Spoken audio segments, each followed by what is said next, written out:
Here's the big challenge of life. You can have more than you've got because you can become more than you are. That's the challenge.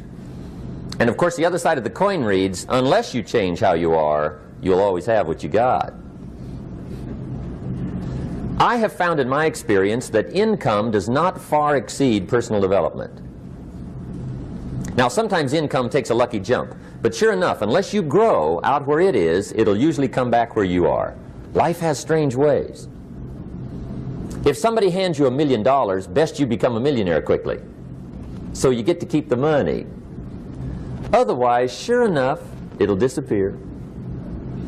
Somebody once said, if you took all the money in the world, divided it up equally among everybody, it would soon all be back in the same pockets. Incredible. Success is something you attract, not something you pursue. Success is looking for a good place to stay. So instead of going after it, you work on yourself. Personal development. See, the major question to ask on the job is not what are you getting. The major question to ask on the job is what are you becoming? See, the big question is not what am I getting paid here. The big question is what am I becoming here? Because true happiness is not contained in what you get. Happiness is contained in what you become. So that's our major subject for tonight, personal development. Of all the assignments Mr. Schoaf gave me at age 25, this was probably the most difficult. In fact, I'm still working on this one. I think it's an unending challenge to see what you can become. The next subject is called Basic Laws. And it's good to study the basics. And I call these basics primarily because they come from the Bible. Now, I'm not a theologian or a minister, and that'll be apparent. But Mr. Schoaf taught me that the Bible was a good textbook for ideas and stories and success equations, how to live the better life. I found out that was true. He also taught me that the Bible is as practical as it is spiritual, and I found out that's true. If you look at your bank account and your income and you're not happy, there are several places in the Bible to check to see what the heck's wrong so you can make the changes. And we're going to cover some of those tonight, called basics. Okay. The next subject is my favorite, setting goals. Mr. Schoaf taught me how to set goals. What a favor that was. One morning at breakfast, shortly after I met him, he said, Jim, let me see your current list of goals and let's go over them and talk about them. He said, maybe that's the best way I can help you get a better direction started. And I said, I don't have a list. He said, well, is it out in the car or home somewhere? I said, no, sir. I don't have a list anywhere. He said, well, young man, that's where we got to start. He said, I can tell you right now, if you don't have a list of your goals with you, he said, I can guess your bank balance within a few $100s. Which he did. And that got my attention. I said, you mean my bank balance would change if I had a list of goals? He said, drastically. That day I became a willing student how to set goals. And sure enough, learning how to set goals changed my life. And I often wondered why no one had ever taught me how to set goals up until age 25. I went to high school, but if they offered it, I missed it. I went to college for a year, never heard it. I worked for Sears. Really. And to my knowledge, Sears never taught it. Right? How to set goals. So here I am, age 25, married, my family's starting, I've been to college, I'm working, and I still don't know how to set goals. But fortunately, when I was 25, I met the man who taught me how, and it revolutionized my whole life. Economically, socially, personally, it's incredible. So I want to share with you tonight what Mr. Schoaf shared with me, how to set goals. It can be a life changer. Okay. The next subject is the negative part of the seminar. Life is part negative, so we got to talk about the negative. And this subject is called diseases of attitude. Diseases of attitude. There's a lot of things that can wreck your chances to do well. We live in a rather dangerous world, so you got to be not only wise, you got to be careful. Now, attitude diseases are just as bad as physical diseases, right? High blood pressure, heart trouble. I mean, a lot of things will ace your chances to do well. So you've got to be careful. And attitude diseases are deadly. I mean, they'll destroy all the good things you start. Okay? So we'll go through those attitude diseases, how to spot them, how to look for them, what they are, and the cure. And I'm a pro on these because I've had them all, so I can give you excellent advice on these. Now, the last subject we're going to consider tonight is called the day that turns your life around. The day that turns your life around. And under this subject, we're going to talk about the emotions that can change your life. Human beings are emotional creatures, and emotions are powerful for life change. Now, of course, emotions are so powerful they can go either way on you.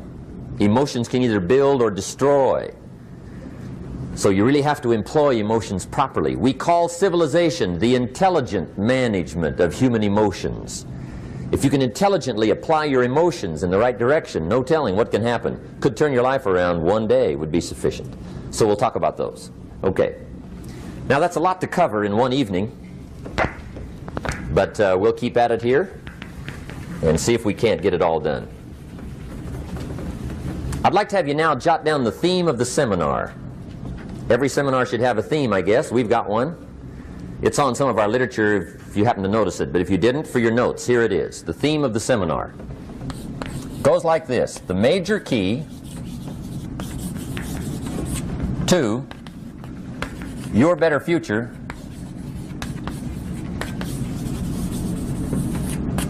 is you. That's the theme of our seminar tonight. The major key to your better future is you. And I'd like to have you underline two words just to give it some added punch. Underline the word major and the word you, so that it reads, the major key to your better future is you.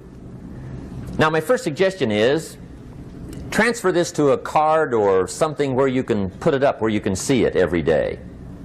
Preferably put it up where you can see it at the beginning of the day, before you go off to put the day together. This is a good phrase just to glance at, to keep in mind as you're putting the day together. It's called the silent seminar.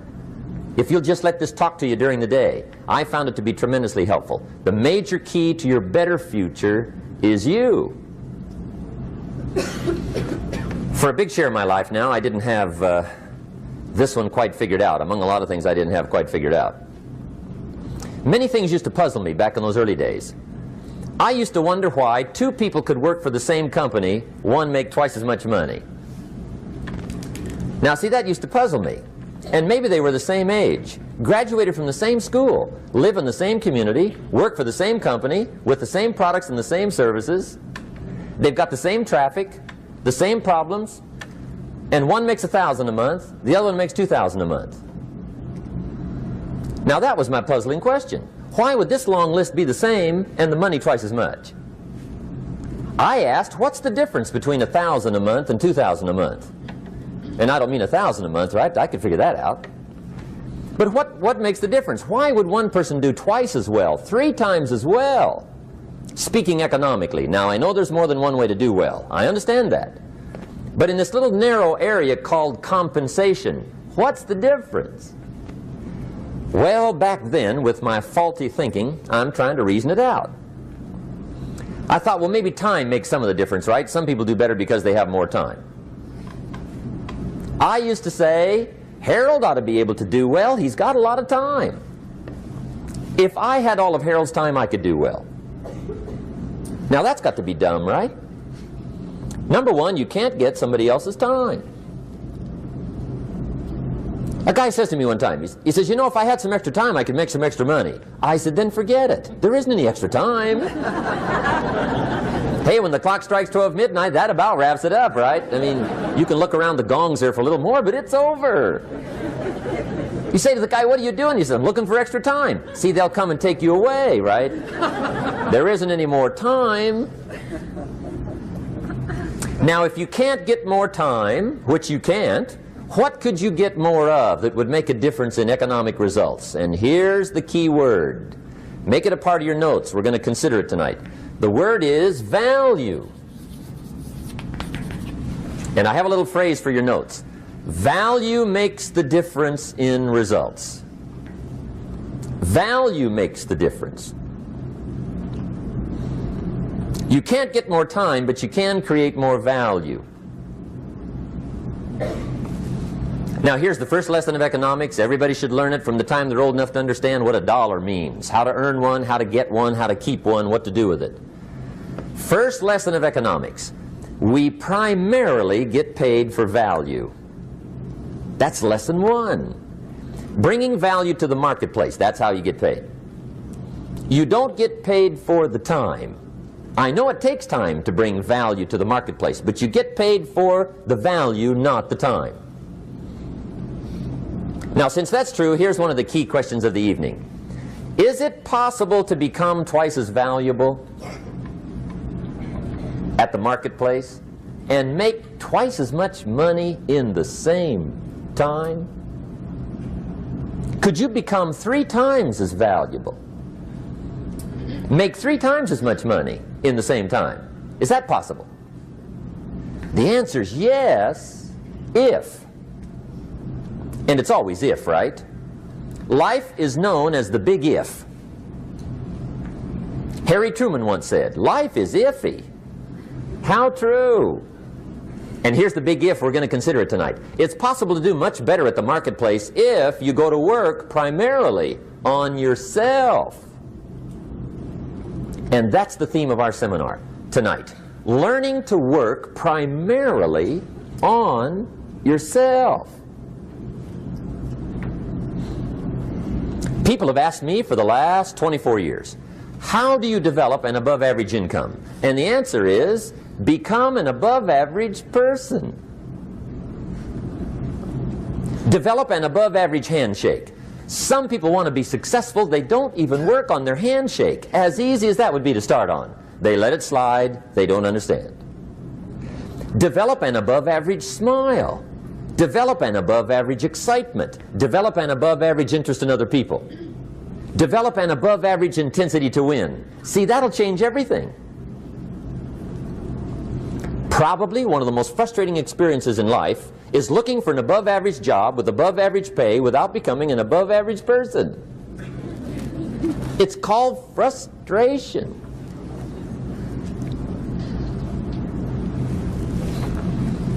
And Mr. Schoaf gave me probably the greatest clue he gave me when I first met him. He said, Jim, if you want to be wealthy and happy the rest of your life, just learn this lesson well. He said, learn to work harder on yourself than you do on your job.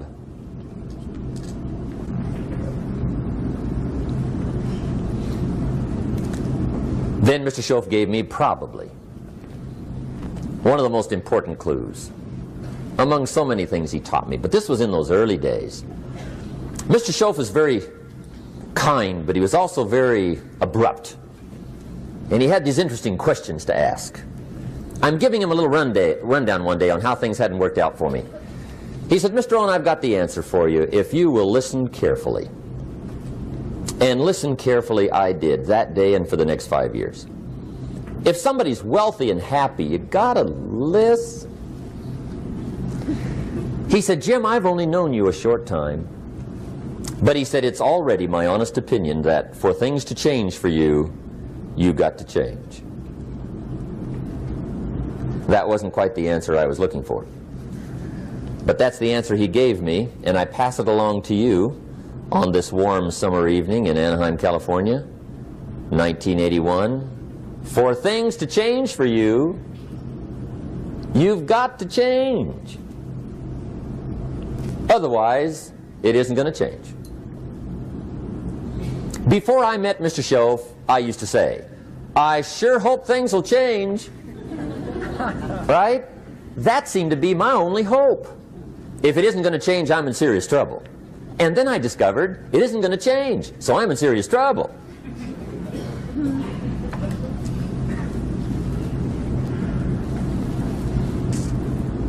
See, I can tell you what the 80s are going to be like. You have dropped into the right place.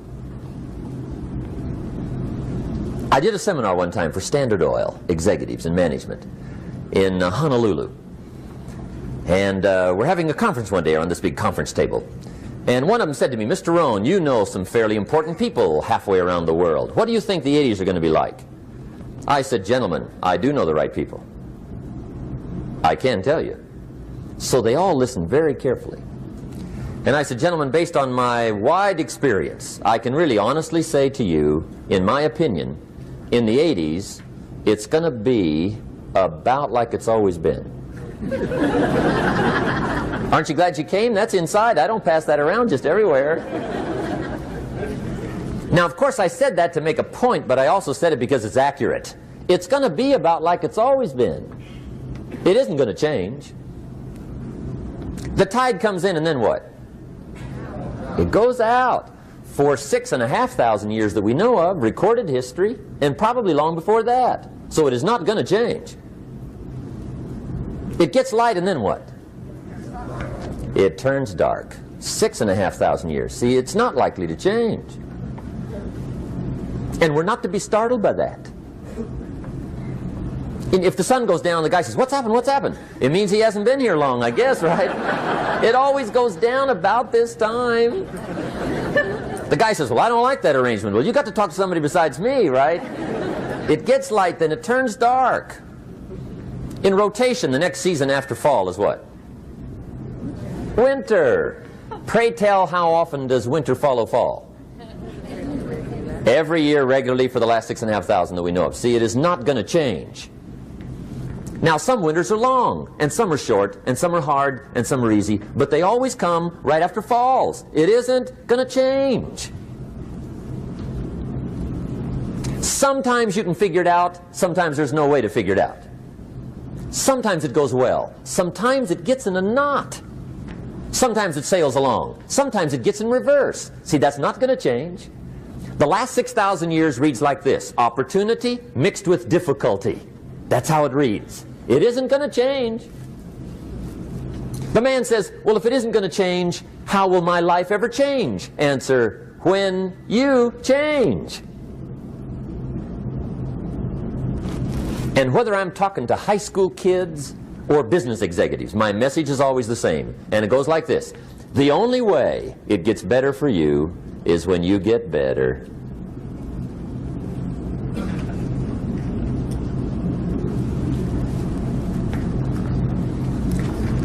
Let me give you the 4 major lessons in life to learn. Here's 4 majors. It's good to study the majors. In our weekend seminar we teach, some people don't do well because they major in minor things. You've got to be on the lookout. At the end of every week, end of every month, you've got to check, make sure you're not spending major time on minor things. Okay, we go through that whole series. Majors and minors. Now, let me give you 2 phrases before we get to the 4 majors. This will set it up and you'll see where I'm going. 2 key phrases for your notes. Here's the first one. Life and business is like the changing seasons. That's the first phrase. Life and business is like the changing seasons. One of the best ways to describe life, it's like the seasons. Frank Sinatra sings, life is like the seasons. Now here's the second phrase. Very important. You cannot change the seasons, but you can change yourself. You can't change the seasons, but you can change yourself. And see, that's how life gets better for you, not by chance, but by change. Now, here's the 4 major lessons in life to learn. I've got my first book finished. Came out a couple of weeks ago. This is in it. The 4 major lessons in life to learn. Here they are. Number 1, learn how to handle the winters. That's lesson 1. They come right after falls with regularity. Some are long and some are short and some are hard and some are easy, but they keep coming. You must learn to handle the nights. They come right after days. You must learn to handle difficulty. It comes right after opportunity.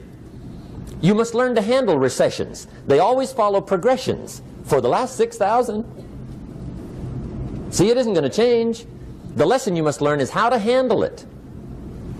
And there's all kinds of winters, right? The winter when you can't figure it out. The winter when it all goes smash. The winter when it turns belly up.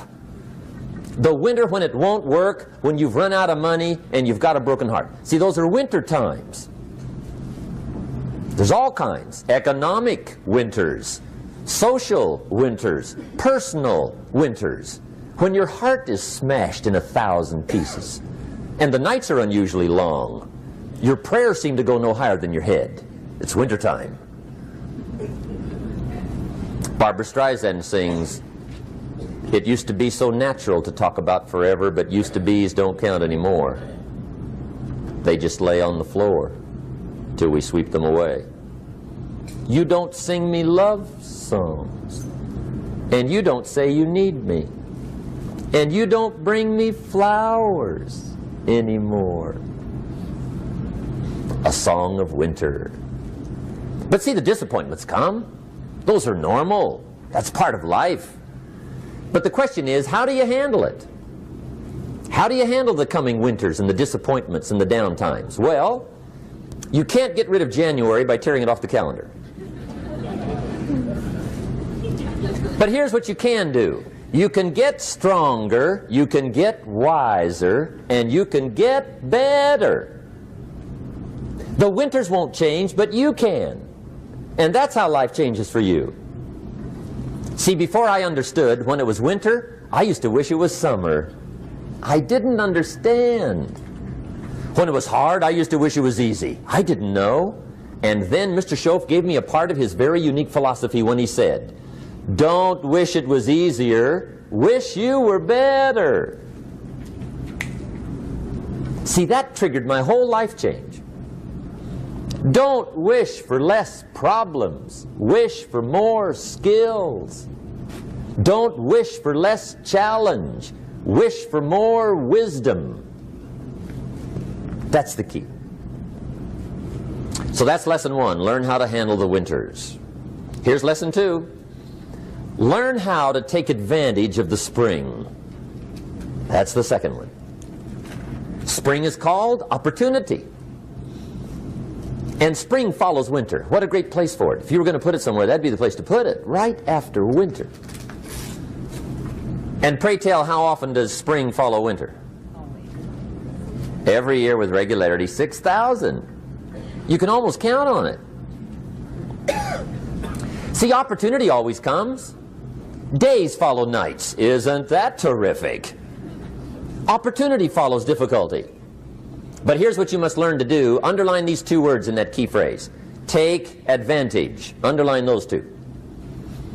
You must learn to take advantage of the spring. See, just because spring rolls around is no sign you're going to look good come fall.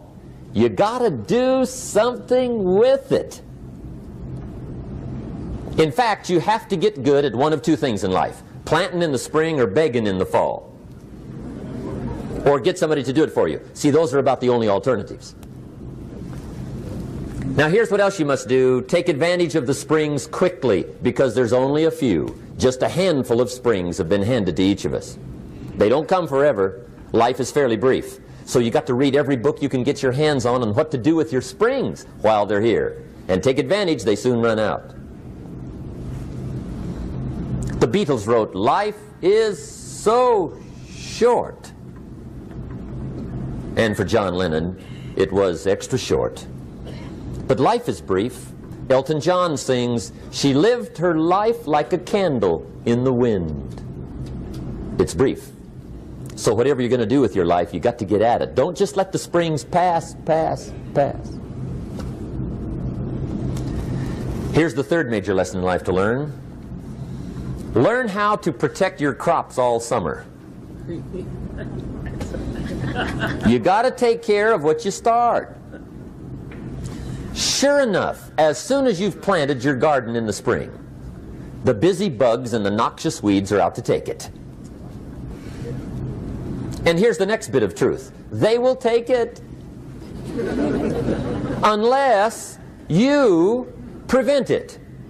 And that's the third major skill to learn. You've got to learn to prevent the intruder from taking all the good you start. It's one of the challenges. Here's two key phrases under number 3. First one, all good will be attacked on this planet. Maybe not the next one we get to, but on this one, all good will be attacked. Every garden will be invaded. Not to think so is naive. And here's the second phrase. All values must be defended. Political values, social values, community values, family values, marriage values, friendship values, business values. Every garden must be tended all summer. Third major lesson. Now here's number 4. Fourth major lesson in life to learn. Learn how to reap in the fall without complaint. Learn to reap come harvest time without complaint. Take full responsibility for what happens to you. It's one of the highest forms of human maturity, accepting full responsibility. It's the day you know you've passed from childhood to adulthood, the day you accept full responsibility. And another note, learn to reap in the fall without apology. Without apology if you do well, and without complaint if you don't. That's maturity. I used to have that long list of reasons why I wasn't doing well. To explain. You got to explain, right? Otherwise you're going to look bad. I used to have this funny list called Reasons for Not Looking Good.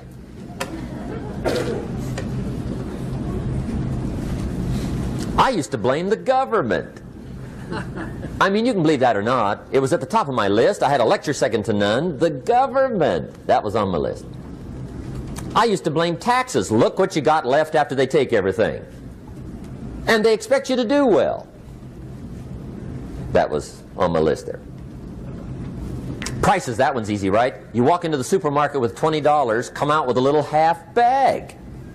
So I had that on my list.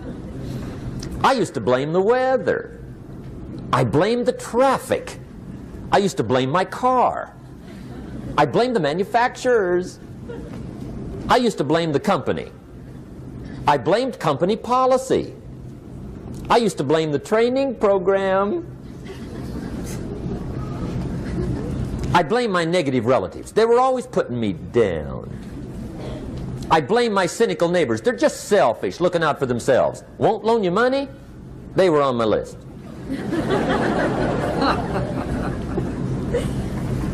I used to blame the economy. I blamed the community. That's a pretty good list for not doing well, isn't it? I thought it was good. I'll never forget one day, Mr. Schoaf was very kind, but he was also very blunt, and this was no exception. And I'm glad he was blunt. There's a lot of things I'd have missed if he hadn't have been blunt. One day, with sort of a curious look on his face, he said, "Jim, just out of curiosity, tell me, how come you haven't done well up until now?" Excellent question.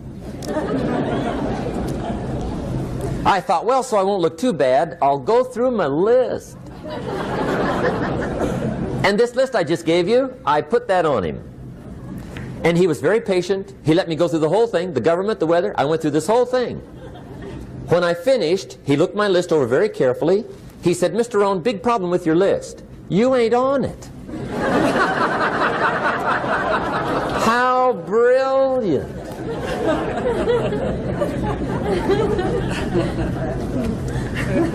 When I went to work for him a few months later, I learned very quickly to tear up my list, reasons for not doing well, and I threw it away.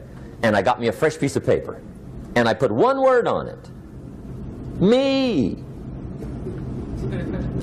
There's a Black Heritage spiritual that says, "It's not my mother nor my father, nor my brother nor my sister, but it's me, O Lord, standing in the need of prayer."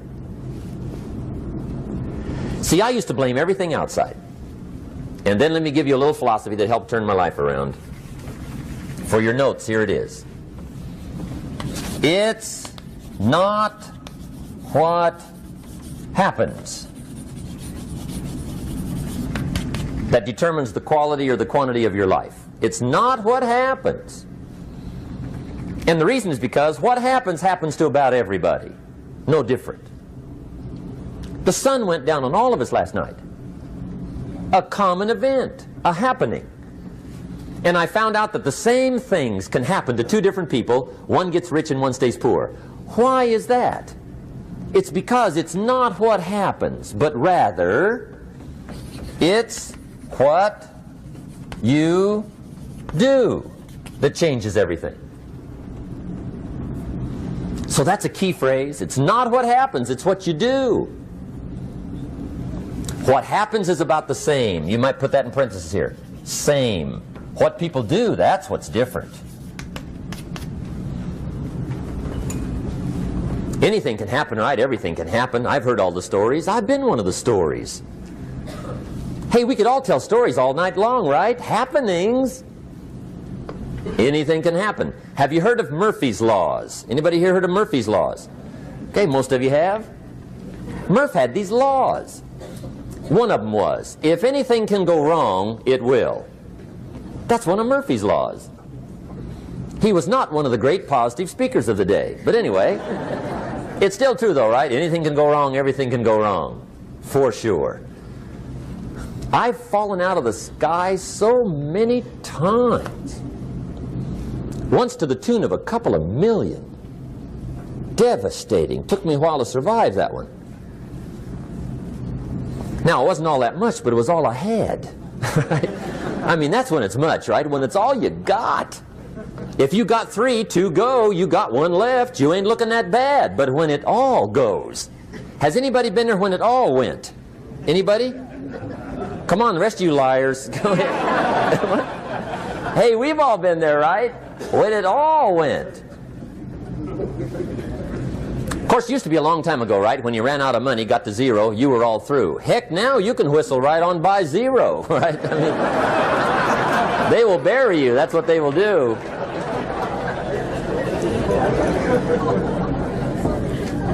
But see, those are the happenings, right? Everything can happen. Anything can happen. But it's not the happenings. It's what you do about it. Somebody says, yeah, but you don't understand the disappointments I've had. Come on. Everybody's had their share. Disappointments are not special gifts reserved for the poor. Everybody has them. The difference is what you do about them. It's not the weather. I used to blame the weather, and I discovered it rains on the rich. So see, that won't help. 2 men wake up one morning, there's a rainstorm on. One of them looks out his window, sees the rainstorm, and he says, wow, what a storm. With weather like this, they can't expect you to go out and make sales. He stays home. Same morning, the other guy looks out his window, sees the same storm, says, wow, what a storm. But he says, you know what, with weather like this, what a great day to go out and make sales. Most everybody will probably be home, especially the salesman.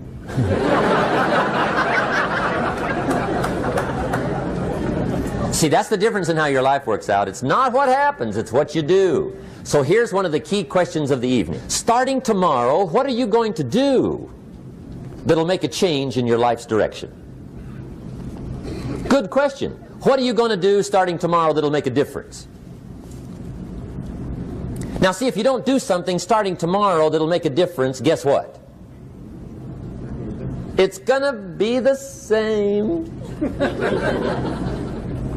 And see, that way you can guess what the next 5 years are going to be like. Look at the last 5.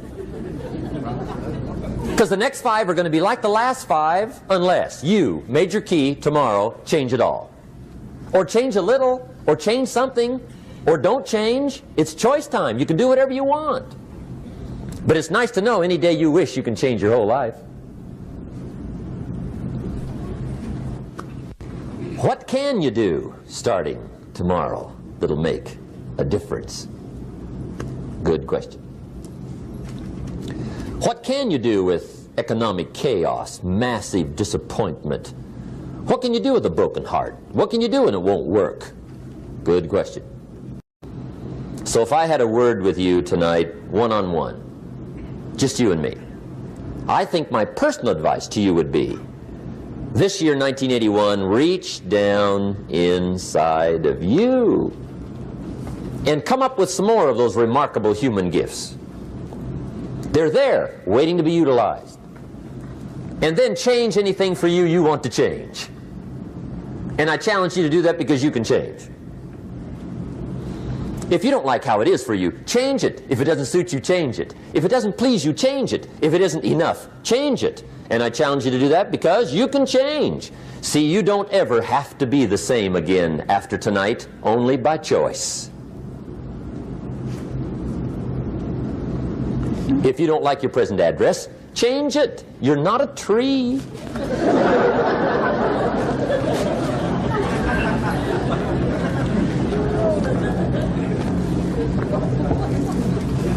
Now, let me give you 3 steps to personal development. Let's get down to the nitty-gritty. What does it take to really make the changes starting tomorrow? It takes more than philosophical pronouncement. I know that. It also takes more than enthusiasm. I know we're hearing a lot about enthusiasm these days, but see, that just won't do the job.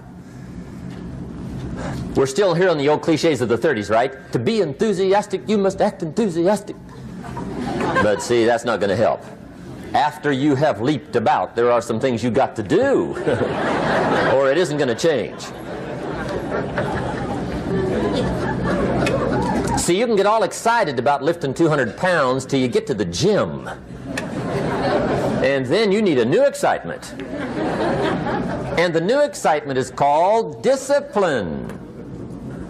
Major step to human progress. Discipline. If there's one thing to get excited over, that's it. Get excited over your ability to make yourself do the necessary things. What could you make yourself do starting tomorrow that would change it all? No telling. Now, see, that's exciting. On any given day, you can massively change the direction of your life. Murder is a clear example that any one person on any given day can forever alter the course of their life. It just happens to be a negative act. But just as sure as you can commit a negative act, you can also commit a positive act and forever alter your life, whenever you wish. Now that's exciting.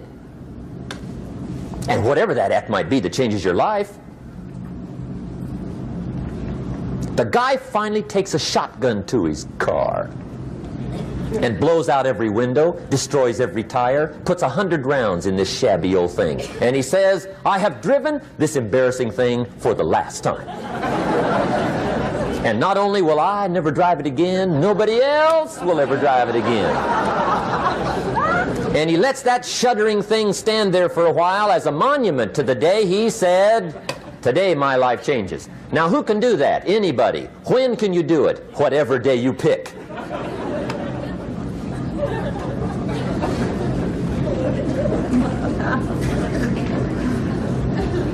Now here's the key to discipline. Start with the little disciplines, get excited over the little disciplines, and get right on those, because those will lead to the big ones. You can't handle the big challenges in life unless you take on the little ones. Make a list of all the things you can do, get right on those, discipline yourself for those, both for the results and for the muscle and for the practice, so that when life hands you some big challenges, you'll be ready, you'll have the muscle. But see, if you don't handle the small ones, you can't take care of the big ones. Okay, here's what else it takes for life change. Self-motivation. Key phrase, self-motivation. I don't know why we call it self-motivation. It's really the only kind there is. You've got to motivate yourself. Because I found out you can't change people. They can change themselves, but you can't change them. Lord knows some I've tried. But see, it won't work. People have to change themselves. I learned some of those lessons early. I built a little sales organization way back in those early days. I'm 25. And I had some nice people. I said, I'm going to make these people successful if it kills me. I almost died, right? I mean, you can't do that.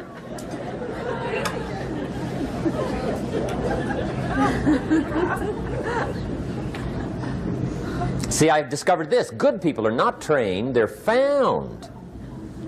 You find good people. You don't make them good, you find them good. Training really is for the purpose of finding good people. You don't need much instruction for a good person. But too much training probably means you got the wrong people.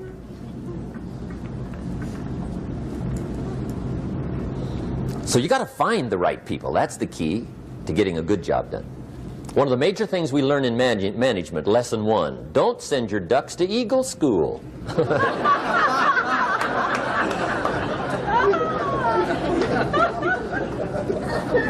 Because it won't help. I mean, I'm telling you, it won't help no matter how good your school is. And the little eagle badge and little eagle hat, I'm telling you, it won't help. It won't help.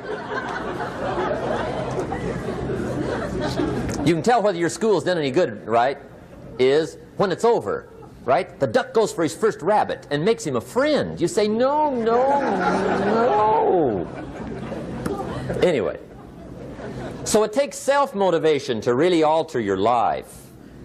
And you don't want to give self-motivation away to somebody else and make it somebody else motivating you. The guy says, boy, if somebody just come by and turn me on. What if they don't show up, right? See, you got to have a better plan for your life. Okay. Now, if you're excited and you're ready to change, let me give you 3 steps to start life change that can change your life, your personality, your lifestyle, everything can change. Here's the steps. Number 1, find out how things work. The first key to doing better is find out. To change your life, really, you need ideas. There isn't anything an idea can't change. And Schoff taught me the major problem is lack of an idea, not a problem.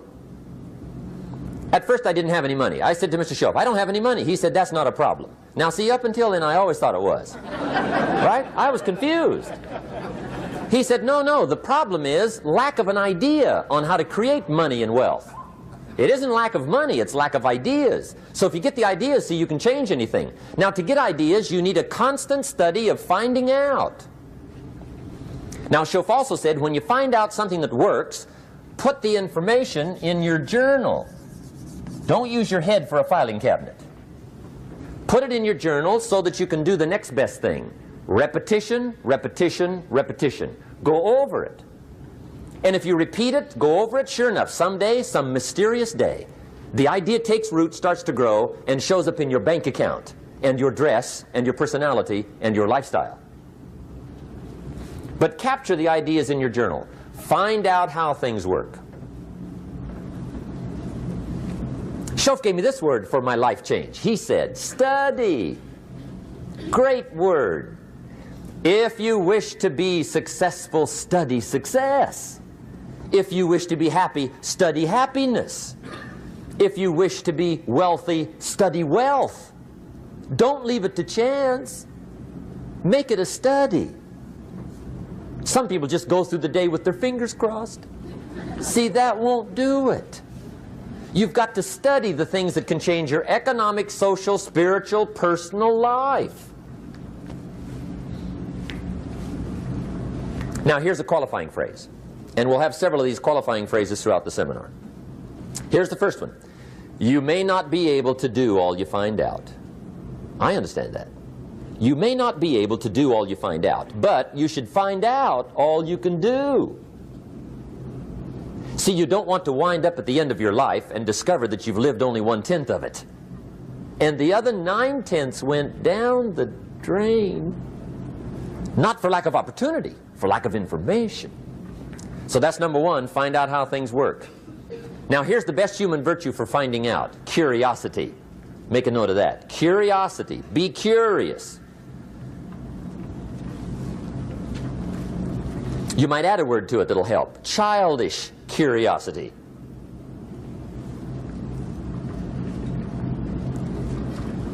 What will kids do if they want to know something bad enough?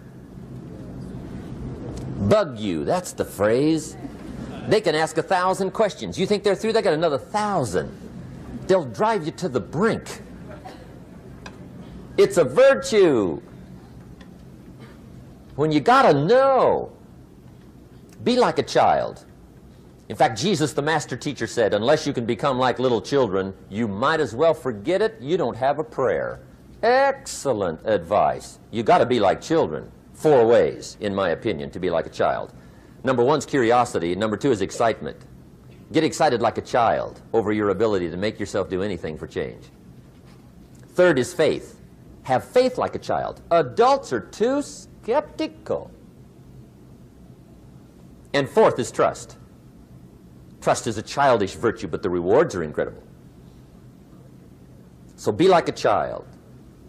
Now, if you're curious, let me give you 3 ways to find out how to change anything. Any life direction, any dimension. Here's 3 ways to find out how to change anything. Number 1 is to read. Become a good reader. All of the successful people I know and work with around the world, they're all good readers. Curiosity drives them to read. They got to know. They just read.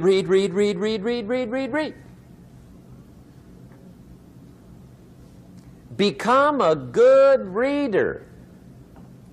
Now, that's my opinion. Listen to the other lecturers and listen to me and make up your own mind. Don't be a follower. Be a student. Okay? I say, really, for life change, you got to read.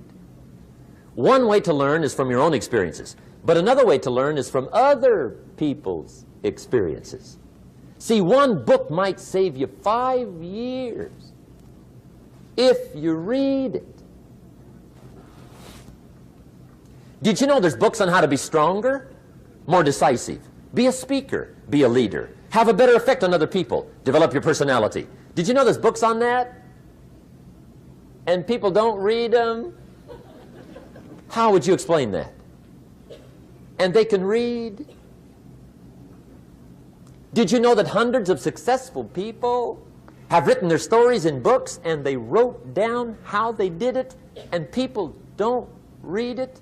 How would you explain that? The guy's busy, I guess. You know, you get tied up. The guy says, well, yeah, you work where I work, but the time you struggle home, it's late.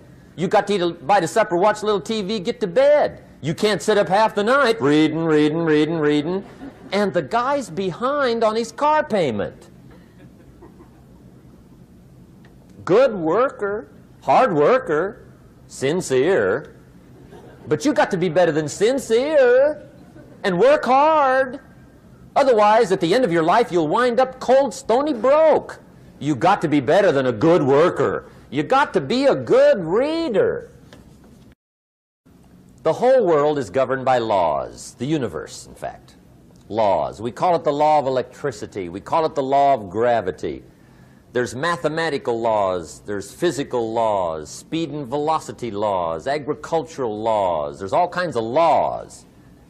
Now that we find ourselves on the spinning planet, you just have to learn what I call the setup. Learn the setup. Life's setup. Now, we didn't set it up, but we're here, so you got to learn it. And we should learn the setup for 2 basic reasons. Number 1, to keep from getting hurt. It's one of the major reasons for learning, so you won't get hurt. See, economically, socially, personally, you can get hurt just not knowing. Ignorance is not bliss. Ignorance is poverty. Ignorance is tragedy. You got to know or you're going to get hurt. It's good to know not to walk out the 10-story window. That's excellent information. Now, what if a guy didn't know and he walks out? Now he's dead at the bottom. Somebody says, well, the poor guy didn't know. You got to know or you're going to get hurt.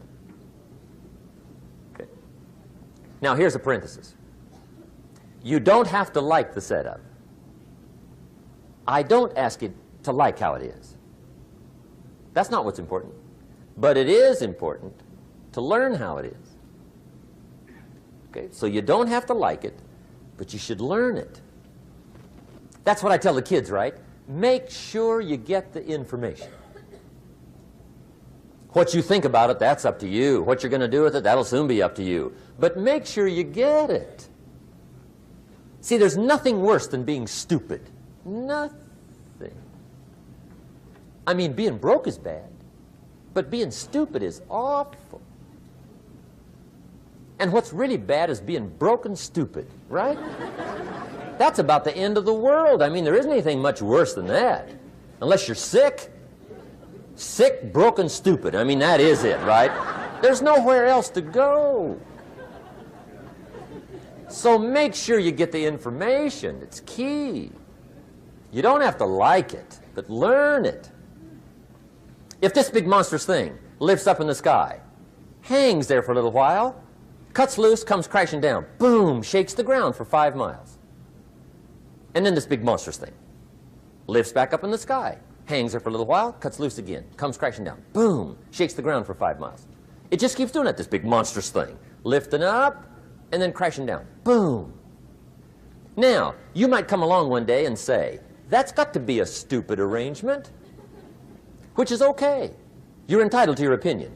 But the first thing you should learn to do is get out from under it, right? That's number one. You might have a great moral argument. You might want to shake your finger at the sky, but do it from over there, right, so you don't get smashed. It's called your basic smart. So number one, learn so you won't get hurt. Whether you like it or not, learn. Now here's the second reason for learning, the setup, to benefit. It's called the plus of life. And that's what life is, right? Both minus and plus. The minus is tragedy, heartache, misery, failure, unhappiness. But life is also happiness, prosperity, good feelings. So here's the key. Learn to get on the good side of the way things work.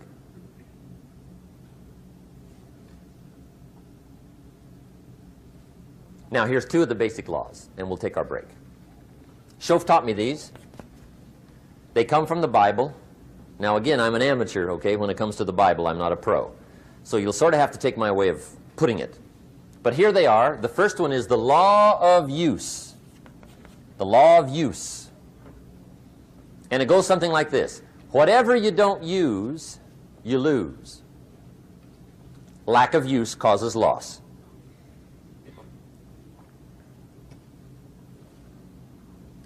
On this planet, maybe not the next one, but on this one, if you tie your arm to your body, leave it there long enough, you'll never use it again.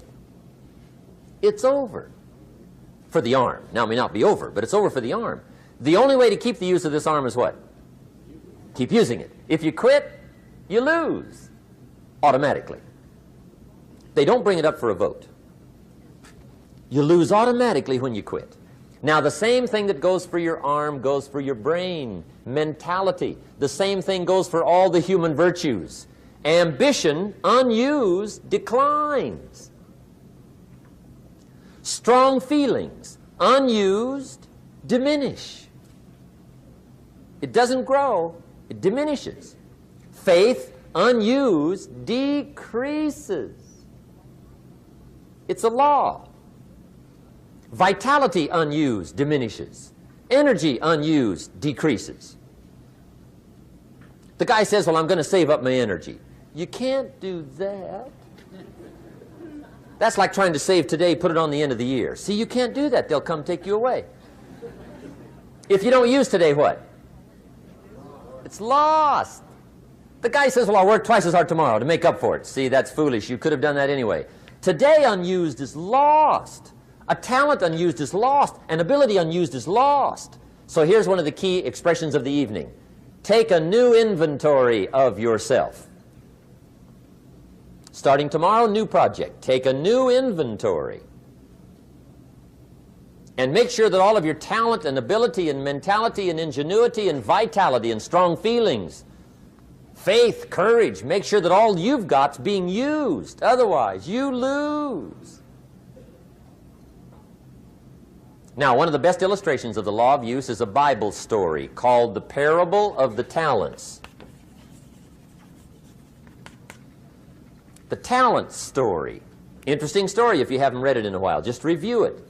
It's a good story. An ancient story. It says there was a master with 3 servants. He got them together one day and he said to the 3, I've got these talents. And in those ancient days, a talent was a measure of gold. And he said to the 3 servants, take these talents and see what you can do with them while I'm gone. He said, I'm taking a journey and I'll be gone for a while. When I come back, we'll get together, go over the book, see how you did.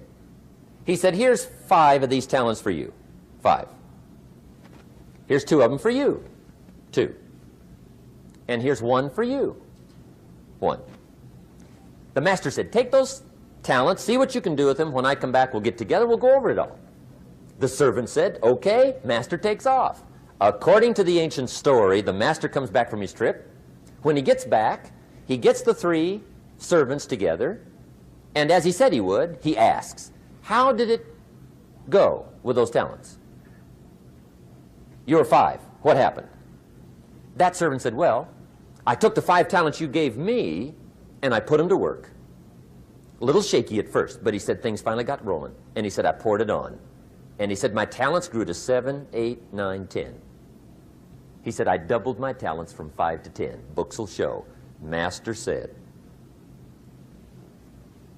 one heck of a job. Or something like that. He said, I gave you 2 talents. What happened? That servant said, about the same thing happened to me. I put those 2 talents to work, poured it on. They grew to 3 and then to 4. He said, I doubled my talents from 2 to 4. Books will show. Master said, well done.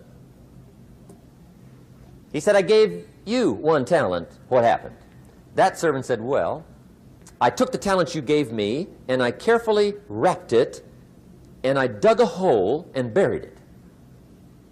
And camouflaged it, I suppose, right? So nobody would steal it. And he said, fortunately, nobody got it. And he said, I knew you were going to be here today, so I dug it up. Here it is, safely wrapped. I did not lose it while you were gone. According to the ancient story, the master said, take that talent away from him and give it to the man that's got 10. Now you might say, well, I don't like that arrangement. The poor guy's only got 1 talent. He's already got 10. It ought to be more even. Remember, I didn't ask you to like it. But this one I would ask you to learn, because it simply means whatever you do not employ, you forfeit. It's a law. So learn well the law of use. Now here's the second one, and we're going to take our break. Second law from the Bible. This one we've heard since we were small, I'm sure. It's called the law of sowing and reaping. In fact, we've probably heard it so often we could quote it. It says, whatever you sow, what? You shall reap. Fairly blunt, hopefully clear. Here's my first suggestion on the law of sowing and reaping. Don't try to beat it. You might as well try sitting on the sun in the morning. Keep it from coming up. You'll have better luck. Whatever you sow, you reap. Now, for a fair share of my life, I'm a bit mixed up on how all this applies. Among a lot of things I was mixed up on. I knew I wasn't reaping too good. That I understood. My problem was I was confused about what was causing it. Remember me with the funny list? I thought those are the reasons why it isn't working out well. And then Mr. Schoaf gave me the clue that helped me figure it all out. He said, Mr. Rohn, I have another answer for you. There's another way to quote this law that'll show you where the problem is so you can go to work on it right away.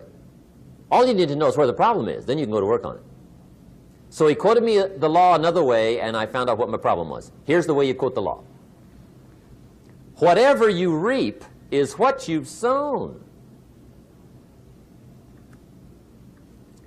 Now I knew what my problem was. Whatever you reap is what you've sown. If you don't like the crop, who do you look up? Answer, whoever planted it. And where do you find who planted your crop? Answer, in the mirror. What I finally learned to do come fall was to go to the mirror. That's where you go. And if necessary, you say, a few skinny carrots? I got to be unimpressed. Where were you last spring? Asleep. Didn't you read the books? Did you break your hoe? Let me give you 7 key points to the law of sowing and reaping. Let's tick right down through the list of 7, and it'll be break time. 7 points to sowing and reaping. Here's part of the philosophy that really helped me to make some changes in life direction. Number 1, the law of sowing and reaping is negative. That's number 1, which simply means if you sow bad, you reap bad. Now, this is kind of 3rd grade, but it doesn't hurt to go over the basics. If you plant thistle seeds, you don't get pumpkins. Honest, no use looking for pumpkins. John says, how come no pumpkins? Come on, John. The law's negative. That's how come. Now, here's number 2. The law's positive, which simply means if you sow good, you reap good. If you plant pumpkin seeds, you don't get thistles. Not from pumpkin seeds. Mother Nature won't pull tricks on you over in the corner snickering, pushing you thistles and you planting pumpkin seeds. She won't do that. You will get pumpkins from pumpkin seeds, and the reason is because the law is positive. Now, here's number 3. I got excited when I found out the full dimension of this. See, you do not reap what you sow, but rather you always reap much more than what you sow. So the 3rd key word is more. You don't get back what you put out. You get back much more than what you put out. And it works both positive and negative. On the negative side, it said, if you sow to the wind, you reap the whirlwind. So you've got to get ready for that, or you will be naive. See, anybody can, whether you will or not. See, that's the question. And here's a good question to ask.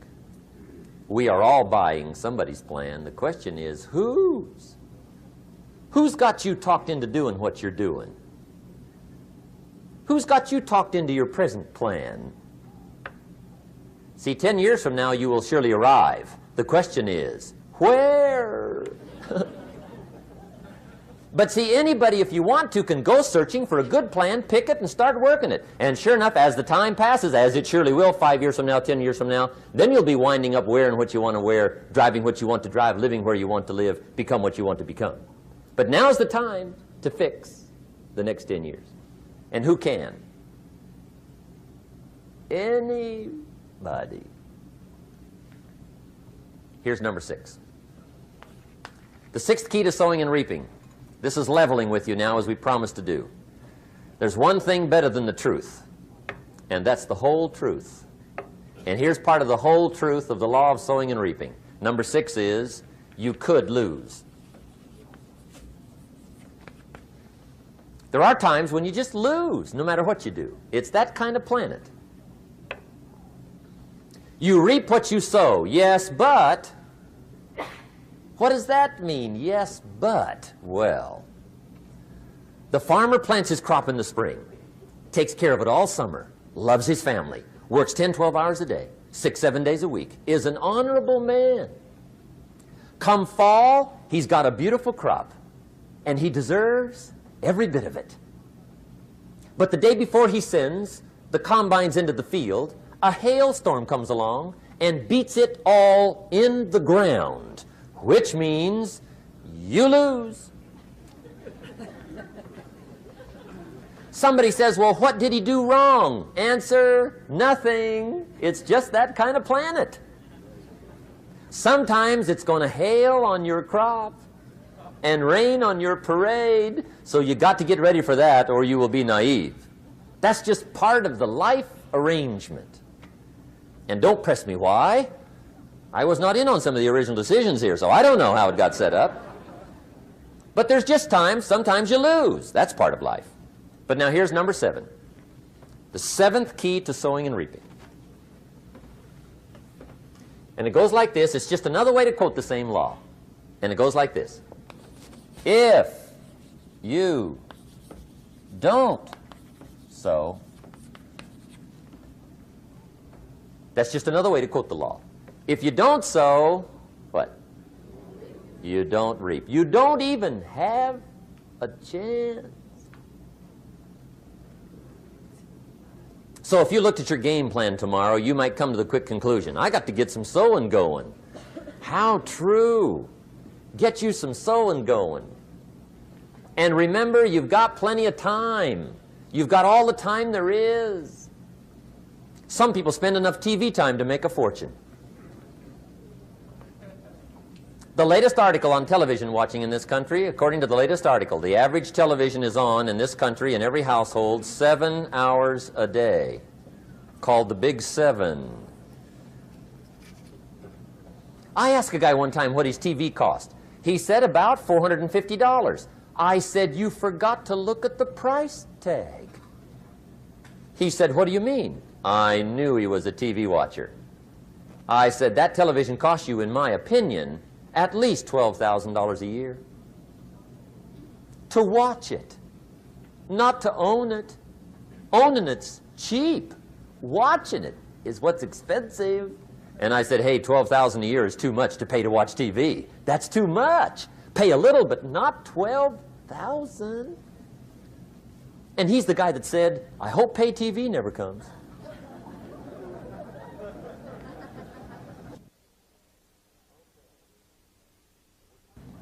Okay. We're trying to cover an awful lot tonight, I realize that. But my time schedule is such that we just have to sort of give it all to you and let you sort the rest out. I wish we had plenty of time for questions and answers and that whole thing, but our time is just limited. But we are trying to go through an awful lot, I realize that. But looks like everybody's getting it. This is about the note-takingest crowd I've seen in a long time. Incredible. Does anybody have 5 pages yet? Anybody? Oh, fantastic. Incredible. Okay. Maybe you heard the story about the preacher down in Texas, southern part of the country. He was an evangelist back in the horse and buggy days. And he was very good at being an evangelist, and a lot of people used to come and hear him preach. And one day he put up his tent in one of these Texas towns and expected a big crowd as usual, come hear him preach. And he got there first night of the tent revival, walked in. 7:30, time to start. And to his surprise, the tent was empty. He thought, well, something must be drastically wrong. So he waited till 7:45, nobody showed up. 8 o'clock, zip. Finally, 8:15, one lone cowboy wandered up on his horse, tied his horse up outside, came in, sat down on the front bench, right, waiting for something to happen. The preacher thought, well, at least I better go down and talk to the cowboy. So he walks down, talks to the cowboy, and he says, Cowboy, I'm the preacher. And he said, I don't know what to tell you. Something's gone wrong. He said, this tent was supposed to be full of people. He said, I'm embarrassed. He said, you're the only one that showed up. And he said, I really don't know what to do. And the cowboy said, well, I'm not a preacher, so I really can't tell you what to do. You know, he said, I'm just a cowboy. But he said, I know this, if I went out to feed my cattle and only one showed up, I'd at least feed it. The preacher thought, hey, the cowboy is right. If you've got a good idea to share, you should share it, if there's 1 or 1,000. So he got kind of inspired by this conversation, and he jumped up on the platform and started to preach, as if the tent was full of people, just exploded. And he went for an hour and 15 minutes, just kept rolling. Finally, he quit. And when he finished, he came down off the platform, talked to the cowboy again. Says, well, cowboy, what did you think of my sermon? And the cowboy said, well, I'm not a preacher, so I really can't tell. You know, he said, I'm just a cowboy. But he said, I know this. If I went out to feed my cattle and only one showed up, I'd feed it, but I wouldn't dump the whole load on it.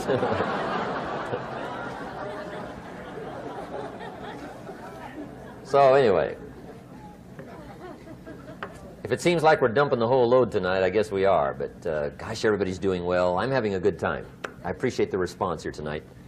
Okay, the next subject is setting goals. Let me show you what turned my life every way but loose. Mr. Shoaf dropped this idea on me, changed me completely. Setting goals. Here's what can easily happen if you don't set goals. It's easy to let life deteriorate into making a living instead of designing a life.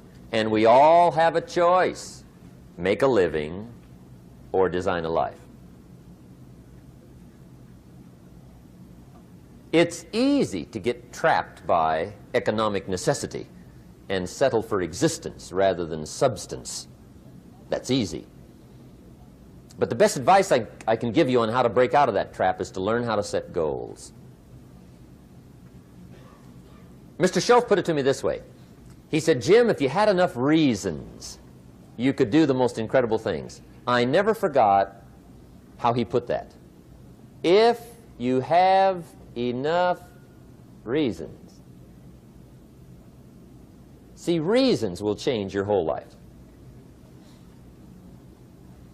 Mr. Shoaf said to me, he said, Mr. Rohn, I think you've got plenty of intelligence, you've got plenty of talent, you've got plenty of ability.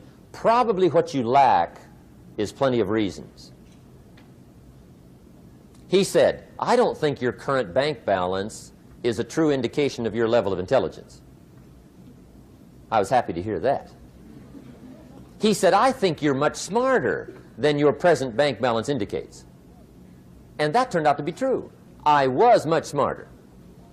But of course my first question was, well then why isn't it bigger? And he said, you don't have enough reasons. You've got enough intelligence, but not enough reasons. So see, reasons can change your life. Here's what else I found out. Reasons come first, answers come second. You don't get the answers to do well till you get the reasons. Life has a mysterious way of hanging on to all the answers and only gives them up to the people that are inspired by reasons. So reasons make the difference in how your life works out.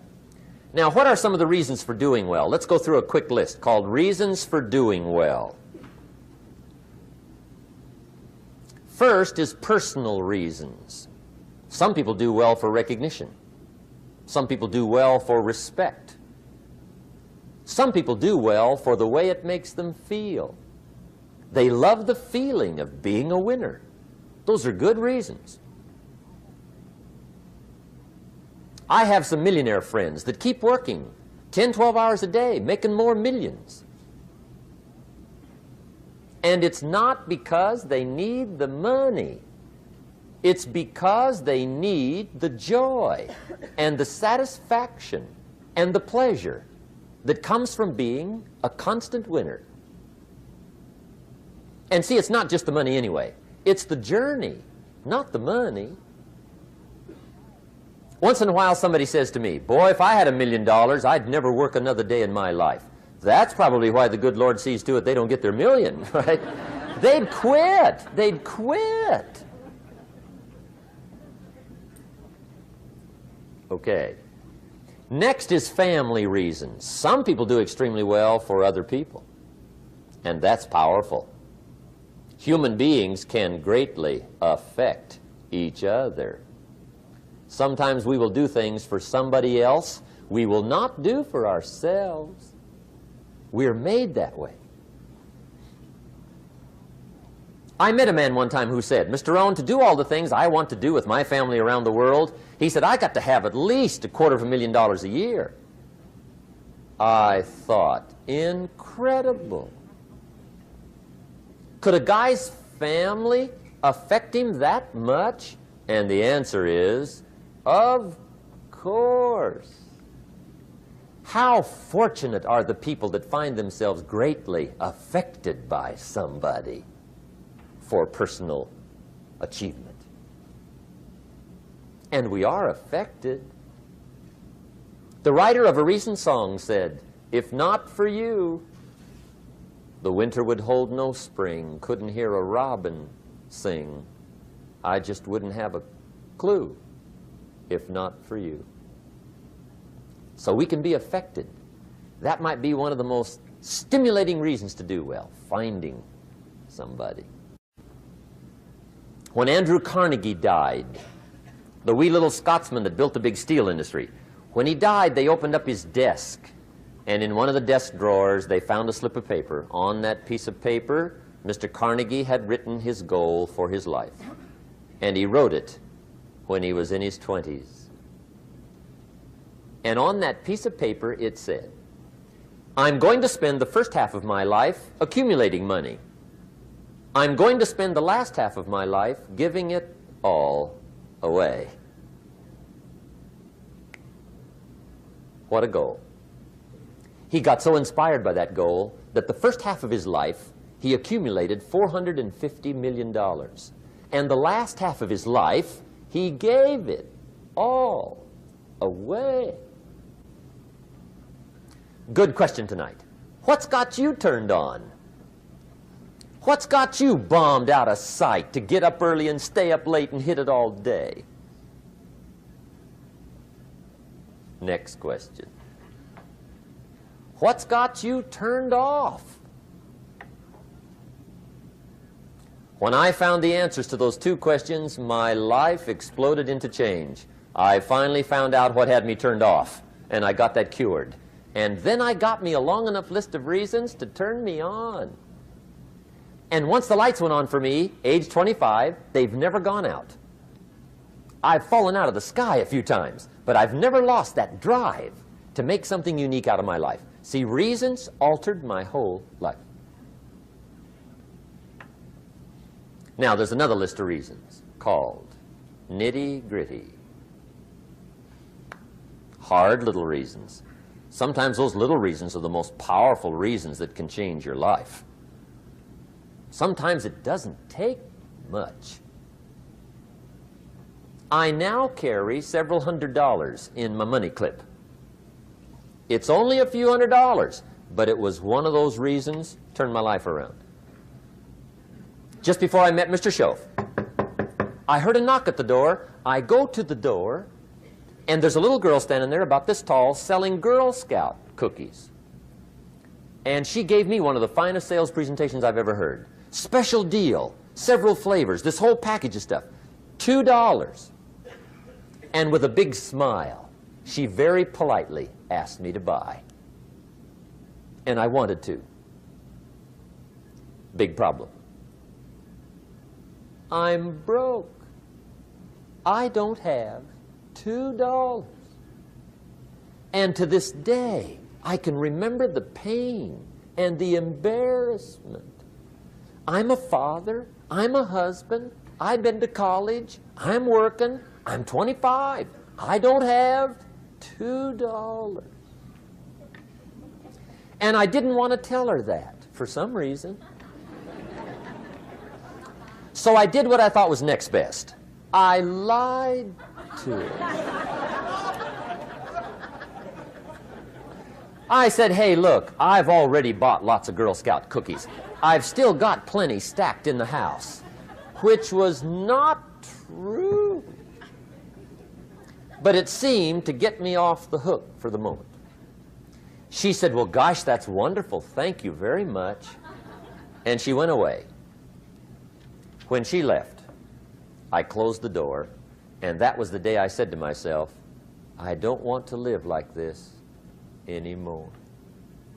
I've had it with lying, and I've had it with being broke. I'm never going to let this happen to me ever again. I promised that day I would work as hard as possible and would always carry plenty. It took me a little while, but now I do. It was one of those reasons. And I guess I carry plenty for two reasons. One is the way it makes me feel, but also in case I bump into another Girl Scout selling cookies. Right? I'm ready.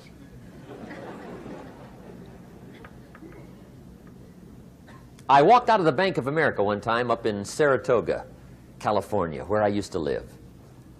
Two little girls selling candy right outside the bank. Good place. Some girls' organization they're working for, right? I come walking out of the bank. This first little girl walks up to me. She said, "Mister, would you like to buy some candy?" I said, "I probably would." "What kind is it?" She said, "It's almond roca." I said, "My gosh, that's my favorite." She said, "Wonderful." I said, "How much is it?"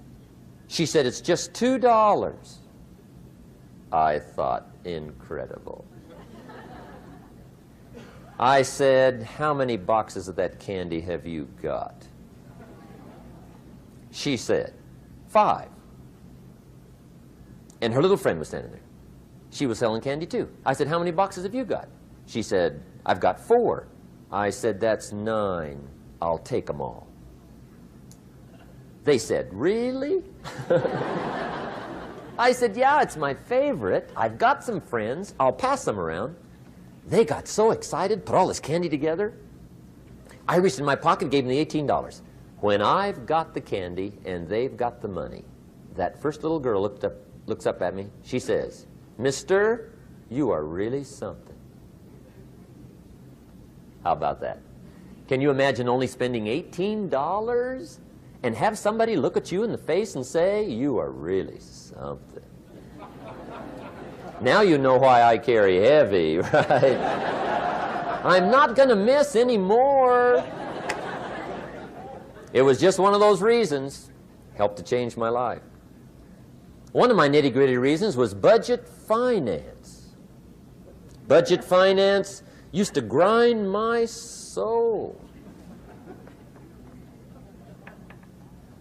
Way back in those early days, I had fallen for one of those consolidation loans, where you take all your little hard-to-pay bills, put them into one big impossible-to-pay bill, right?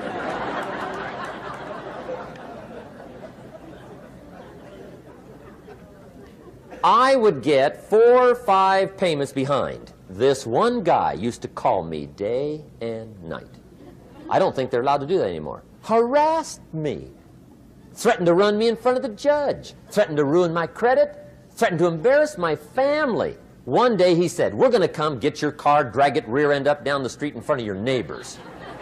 The guy even called me a flake. And back in those days, I'm broke, I'm pitiful, there's nothing I can do about it.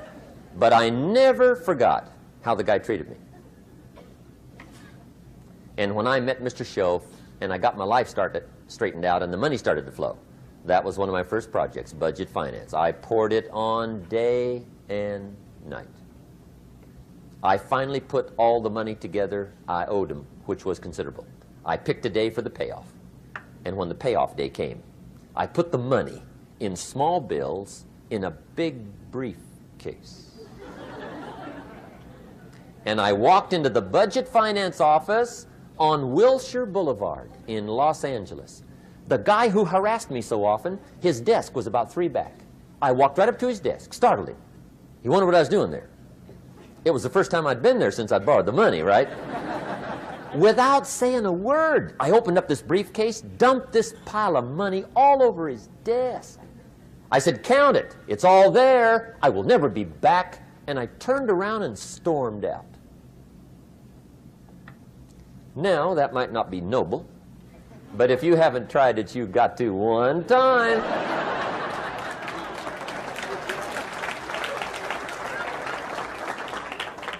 It can be the day that turns your life around. All you need is a reason that turns you on. One of my dear friends, Robert Depew, Bobby used to be a school teacher in Lindsay, olive capital of the world. Bobby taught school several years, got a little weary teaching school. One day decided he wanted to get into sales. So without telling anybody, he just up and quit his job teaching school and jumped into sales. When he did, his brother made fun of him, laughed at him, put him down. said Robert's lost his mind. Had a good job teaching school. Now he thinks he's a salesman. He's going to go down the drain, lose everything. Just put him down something fierce. Bobby said, the way my brother acted when I got into sales, he said, that made me so mad. I decided to get rich. And my question for you tonight is it possible to get that mad? Of course. Wealth is not a matter of intelligence. It's a matter of inspiration. Today, Robert happens to be one of my millionaire friends. Bobby's rich.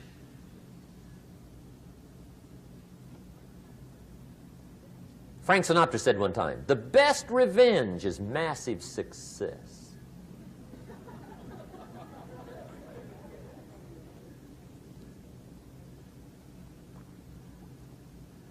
Hey, get you a long enough list of reasons so that after tonight you never lack for inspiration.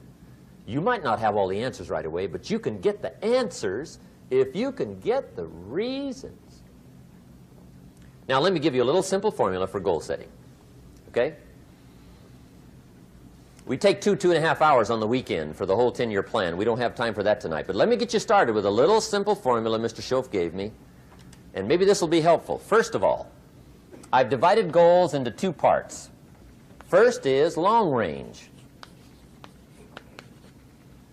Long range goals. That's your dreams. Your dreams for the next 3, 5, 10, 20, 30, 40 years. Actually, the rest of your life. Your dreams. You've got to keep dreaming. Ronald Reagan, president, said to the joint session of Congress a few weeks ago, the Republic is a dream. And if we don't keep dreaming, we will lose the Republic. Your better future is a dream for yourself and for your family. Where do you want to go? What do you want to do? What do you want to be? What do you want to see?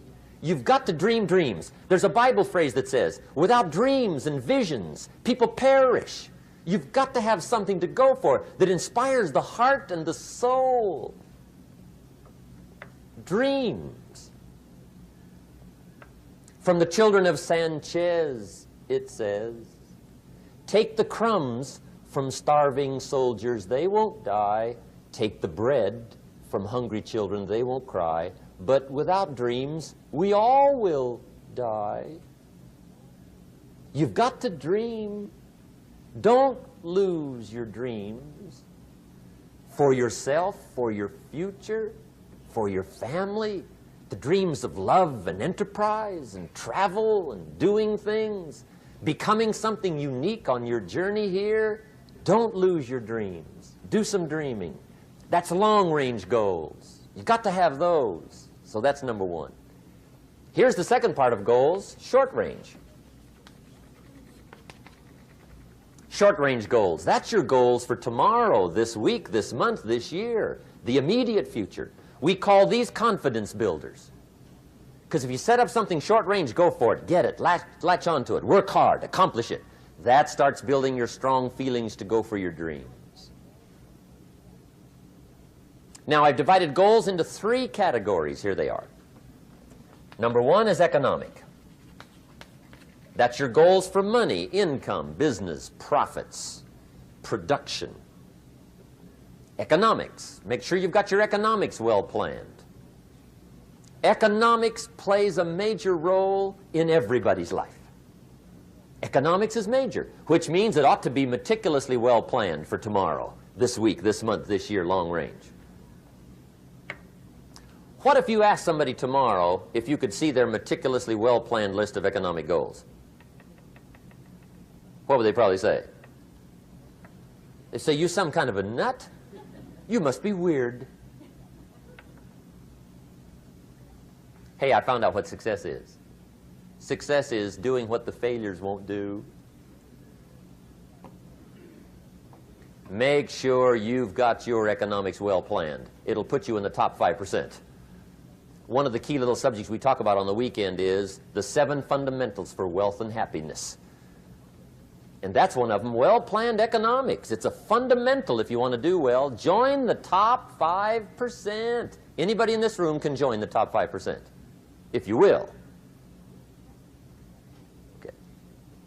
Now here's the second category of goals, things. Make a list of the things you want. And on my list of things, now I put everything. Little things as well as major things. Doesn't matter how small it is, it goes on my list.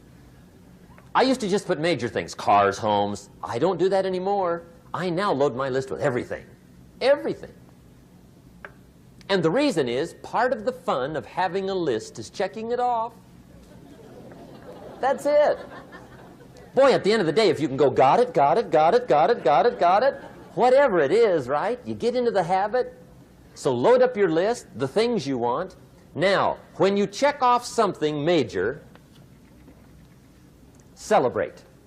That's an important point to make. Celebrate your achievements. Live it up. Have a party when you reach something you've worked for a while. See, we all grow from two experiences. One is called the pain of losing. The other one is called the joy of winning. We need both of them. Amplify them as much as you can, which also means make losing painful. If you set up something, fooled around, didn't get it, put it on yourself. On the other side, if you did get it, congratulate yourself. Self-congratulations is a sign of maturity.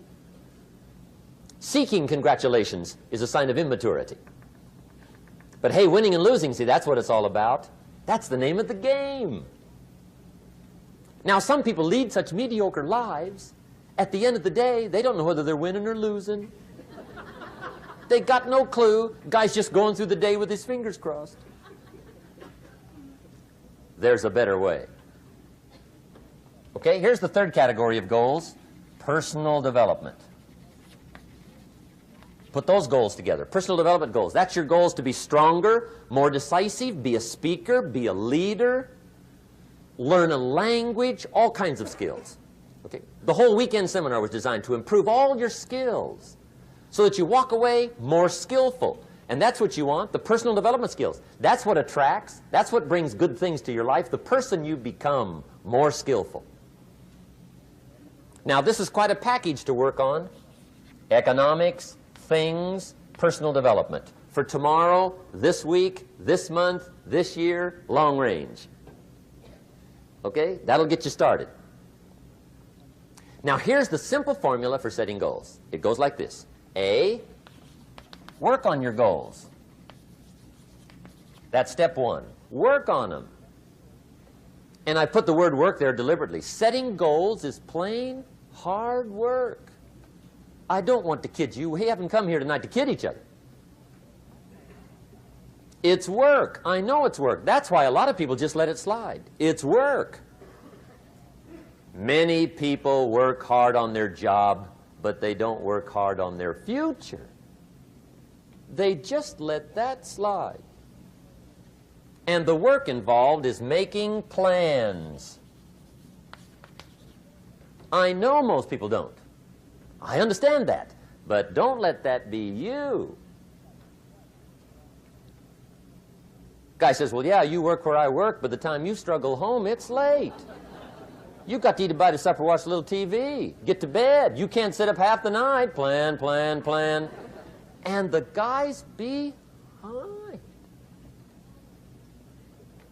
Good worker, hard worker, sincere. But you've got to be better than sincere, working hard. You've got to be better than a good worker. You've got to be a good planner.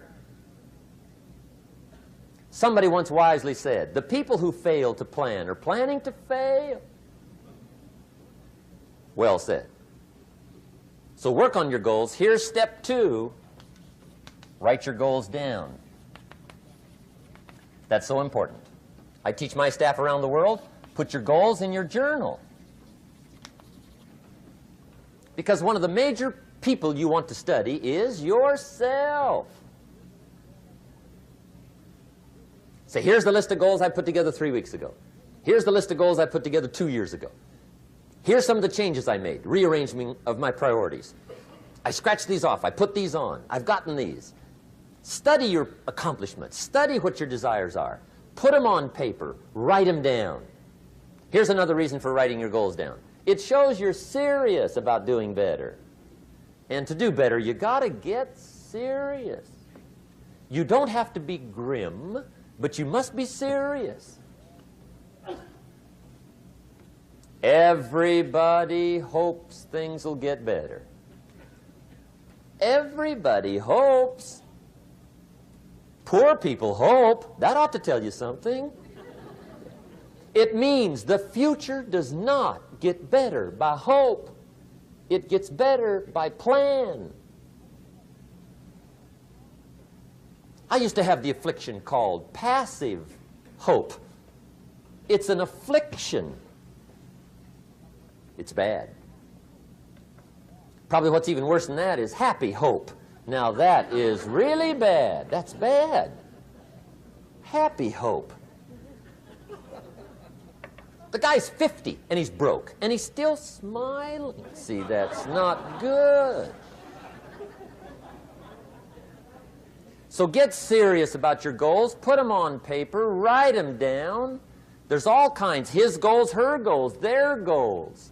Business goals, financial independence goals, family goals. I mean, there's so many things to work on this that if you don't get busy and work on it, sure enough, the time will pass. And sure enough, 5 years from now, you'll wind up where you don't want to be, wearing what you don't want to wear, driving what you don't want to drive, being what you don't want to be. Now's the time to fix it. Now, here's the third step to your goals. Check the size of your goals and the kinds of goals. How big they are, what kind they are, affects you. And here's one of the important phrases of the evening. Your goals are affecting you, whatever they are. Your goals affect your handshake. Your goals affect your attitude, personality. Your goals affect the way you walk, the way you talk, the way you dress. All day long, we're being affected by our goals. Now, some people have goals, but they have such lousy goals. The effect is bad. I asked a guy one time, what are your goals for this month? The guy said, look, if I could just scrape up enough money to pay these lousy bills. That was his goal. I'm not saying it isn't a goal. It's a goal, but it's such a lousy goal, the effect is bad. You don't jump out of bed on Monday morning and say, oh boy, another chance to go out and scrape up the money to pay my lousy bills. See, you don't do that. Usually you say, oh, not another Monday.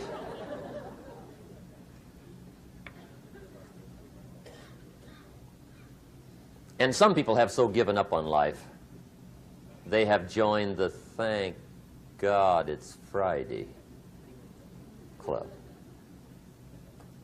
How sad. Surely those are the same people, when life is over for them, will say, thank God it's over. Let me give you a Bible philosophy that teaches how to get whatever you want. That's the title of the next set of notes. How to get whatever you want. From the Bible. Now again, I'm an amateur when it comes to the Bible. I'm not a pro. But this I can quote, and I think that'll be sufficient. How to get whatever you want. Here's what it says if you're ready. It says, ask.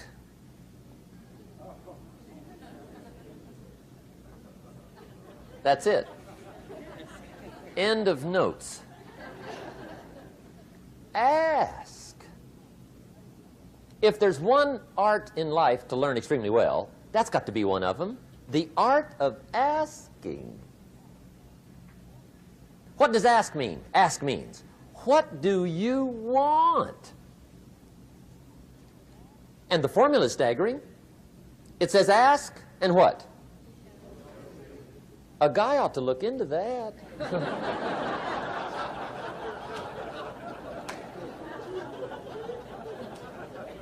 He says, yeah, but you work where I work. By the time you struggle home, it's late. You got to eat a bite of supper, watch a little TV, get to bed. You can't sit up half the night, ask. And the guys behind. See, you've got to be better than a good worker. You've got to be a good asker. Now, let me give you 3 key points on asking and receiving. This can do it. Number 1, asking is the beginning of receiving. Asking starts a unique process, mental and emotional. I don't even know how it works. All I know is it works. It's like pushing a button and all this machinery starts working. I don't know how. It just works. There's a lot of things you don't need to know how. Just work them. Some people are always studying the roots. Others are picking the fruit. I mean, it depends on what end of it you want in on. Asking is the beginning of receiving, so start the process. Here's number 2. Receiving is not the problem. Receiving is automatic. Now, if that's true, receiving is not the problem, what's the problem? Failure to ask might be one of your major problems. I don't know. Check it out. The guy says, oh, now I see it. I got up last year and hit it every day, but there's not a scrap of paper with my goals on it. Good worker, poor asker. So you got to change that. Here's number 3.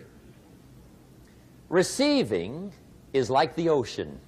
There's plenty, especially in California. It's like an ocean here.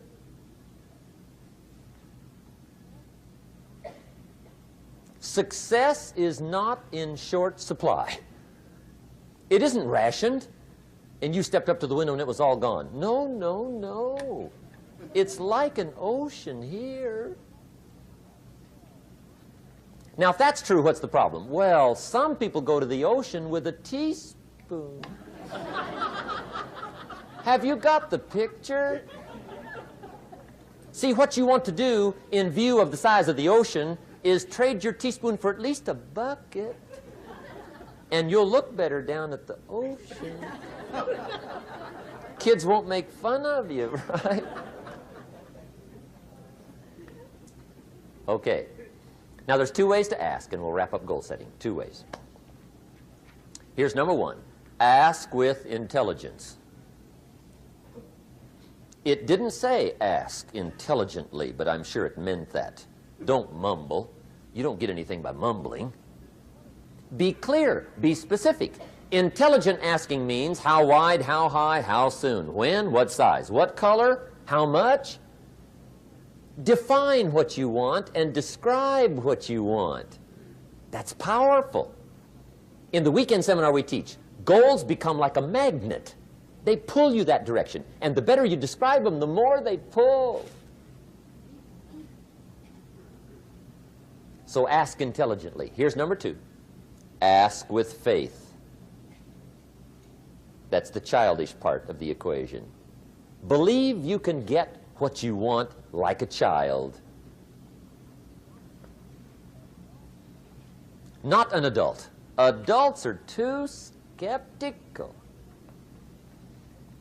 So the formula really reads, make plans like an adult and believe in them like a child. And the most incredible things will happen. Just try it for 90 days. Just try it. You can always go back to the old ways. Just try it, just 90 days, 90 days. Now, here's the last qualifying phrase on goal setting, as we promised to qualify everything. And it simply goes like this. Remember, you won't get everything you want.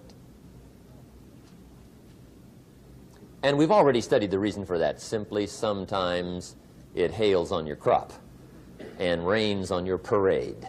It's that kind of planet. So you won't get everything you want, but if you will work this goal-setting formula, you can get plenty for wealth and happiness. Okay, that's goal setting. We use it around the world. We recommend it.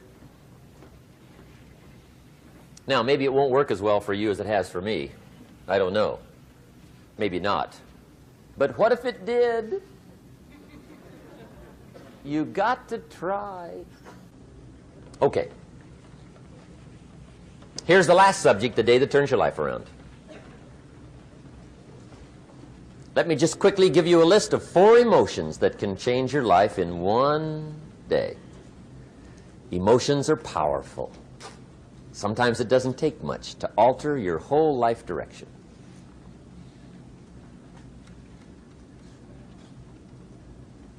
Okay, here they are. Number 1, disgust.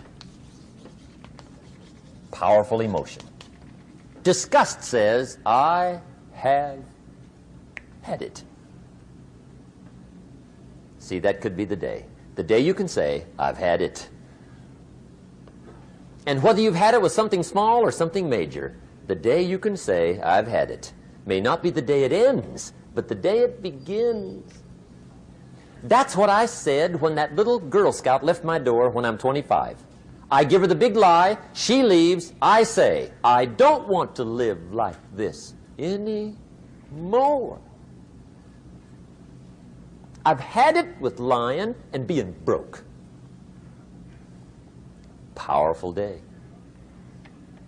The man's finally had it with mediocrity. He's had it with being a loser. He's finally had it with those awful sick feelings inside, knowing his wife is at the grocery store looking at 2 cans of beans, one marked 37 cents, one marked 39 cents. And the guy sick inside knows his wife's going to buy the 37-cent can, and she doesn't even like the brand. Do you know why she's going to buy the 37-cent can? To save 2 cents. The guy sick inside finally says, I've had it. Being on my knees in the dust looking for pennies, we're not living like this anymore.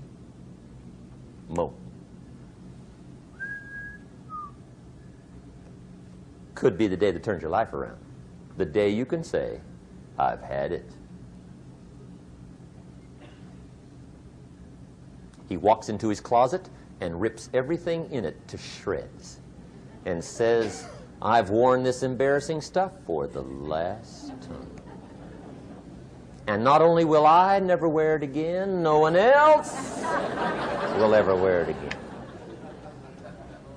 Commit an act that says, I've had it. Powerful. Here's the next one. Decision. And decision-making is powerful. And it's emotional. That's those knots in the pit of your stomach, right? Waking up in the middle of the night in a cold sweat, trying to decide. We sometimes call it inner civil war. What shall I do? Well, for progress, you must decide. The best advice I can give you came from a wealthy friend of mine who said, if it's easy, do it easy. If it's hard, do it hard. Just get it done. If you went home tonight and in the next few days cleaned up a whole list of decisions, that might furnish enough inspiration for the next 10 years. I found this out many times after you've decided. Getting on with it is easier than deciding. Sometimes decision is the toughest part. Here's the next emotion, desire, wanting to bad enough. And I don't know how to tell you to want to. That's something you've got to come up with. There's 2 things I know about desire. Number 1, it comes from inside, not outside. You don't send off for it. Number 2, I know desire can be triggered by something. Who knows what it might be? Sometimes desire waits and sleeps for something to happen. Maybe it's a book, maybe it's a song, maybe it's a sermon, maybe it's a lecture, a seminar, maybe it's the conversation of a friend, a happening, an event. Who knows?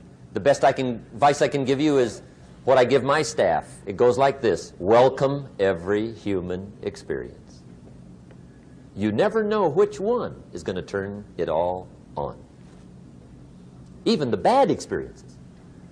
Sometimes from the bitterest experience comes the greatest awakening. So let down the barriers, take down the walls. The same wall that keeps out disappointment keeps out happiness. Let life touch you. Don't let it kill you, but let it touch you.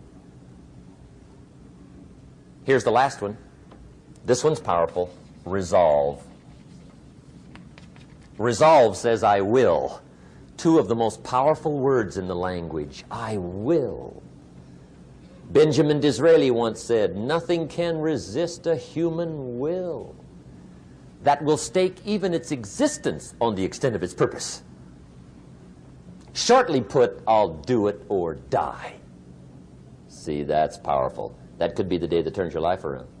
The world has a strange way of stepping aside when somebody says, I'll do it or die.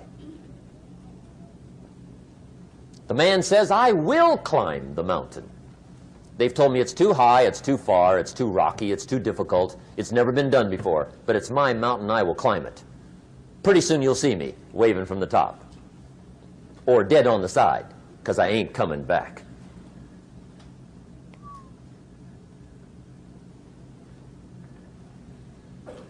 The best definition I ever got from the word resolve came from a little junior high girl in Foster City, California, up north. I'm talking to the junior high kids one day. I love to ask kids definitions. They come up with beauties. I got to the word resolve and I asked, who can tell me what resolve means? And I got several hands, and they were all pretty good, but the last one was the best. Little girl, about 3 rows back, held up her hand. She said, Mr. Rohn, I think I know what resolve means. I said, darling, what do you think it means? She said, I think it means promising yourself you will never give up. I said, that's it. Webster, stand aside. That is the definition. Promise yourself you will never give up. I asked the kids, how long should a baby try to learn how to walk? How long? How long would you give your average baby before you shut him off? How long? See, any mother in the world would say, you're crazy. My baby's going to keep trying until it learns how to walk. What a magic formula. Now let me show you what triggers all emotions into activity that brings results. And results is the name of the game. Here it is. Action. Finally, you must do something about how you feel. Jesus, the master teacher, said, don't just be listeners, be doers. The world admires the doers. Whatever it takes to get you to try harder, read more, set your goals, and go for it.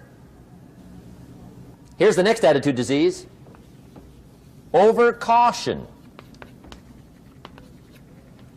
Some people never will have much. They're too cautious. Now, you can also be too reckless, but you can also be too cautious. This is called the timid approach to life. And my caution was always the risk. Risk used to drive me right up the wall. I used to say, what if this happens? It's called the language of the poor. What if this happens? And on top of that, if this was to happen, look at the fix I'd be in. I better not try. I could always ace myself out. Then I'll tell you what changed my whole life when I finally discovered it's all risky. The minute you were born, it got risky. If you think trying is risky, wait till they hand you the bill for not trying. If you think investing is risky, wait till you get the tab for not investing. See, it's all risky. Getting married is risky. Having children is risky. Going into business is risky. Investing your money is risky. It's all risky. I'll tell you how risky life is. You're not going to get out alive. That's risky. The Englishman says, well, if that's the way it's going to work out, let's give it a go. Right, that's what it's for. Give it a go. Somebody says, yeah, but I'm looking for safety and security. Fine, then huddle in a corner. We'll cover you with a sheet, bring you 3 meals a day. And we'll protect you, feed you, look after you, care for you. We won't let anything happen to you. And you'll probably live to be 100. The guy said, well, yeah, I'd live to be 100. But what a way to live. Right. What a way to live, safe and secure. Don't ask for security. Ask for adventure. Better to live 30 years full of adventure than 100 years safe in the corner.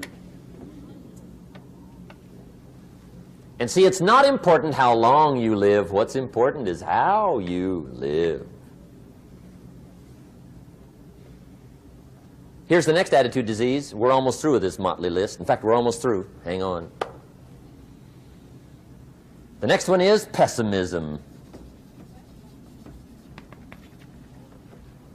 Pessimism, the deadly disease of always looking on the bad side, the problem side, the difficult side, checking all the reasons why it can't be done.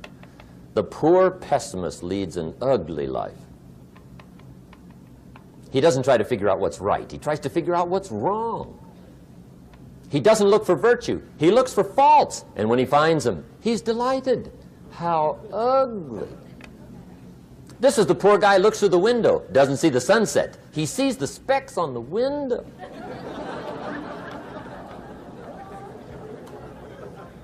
And this is the poor guy, right, who rushes up, takes such leave of his senses. This guy rushes up and he says, I've got 5 good reasons why it won't work. He's so dumb he doesn't know all he needs 1. He's got 5.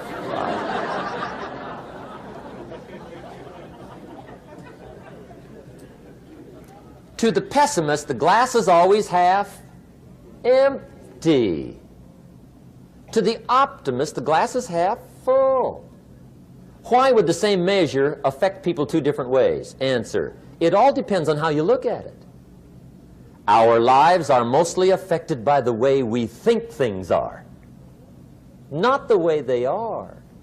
The way we think they are affects us most. There's a subject we don't have time to get into tonight called better thinking habits. One of the major things Shove taught me when I met him, he said, poor thinking habits keeps most people poor. Not poor working habits. Most people work hard, but they don't think hard. And Shove taught me that the mind is like a factory, a mental factory. And whatever you think about all day long pours ingredients into this mental factory. And that's what builds the economic, social, financial fabric of your life. He quoted me a Bible phrase that says, as you think, so you become. How awesome. When he talked about poor thinking habits, he had me. I used to start the day reading the morning newspaper. I mean, you can believe that or not. I'd get a cup of coffee and read the paper. I'd load up on wars and riots and murders and stabbings and killings and bank robberies and muggings and car wrecks and tragedies. I'd even read the back pages. I seem to like that stuff for some weird reason. I'd load up on all that, and then I'd start the day. You can imagine the kind of days I used to have. You walk around on your financial knees. They call you economic peewee.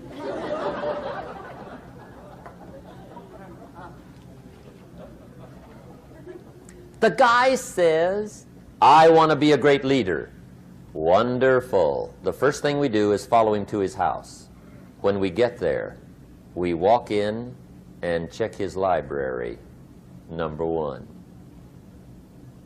Somebody says, well, why check his library? The reason is because what a man reads pours massive ingredients into his mental factory, and the fabric of his life is built from those ingredients. You would not believe what some people have got in their house to read. You would not believe. One of the best dressed up words I know for a lot of it is trash.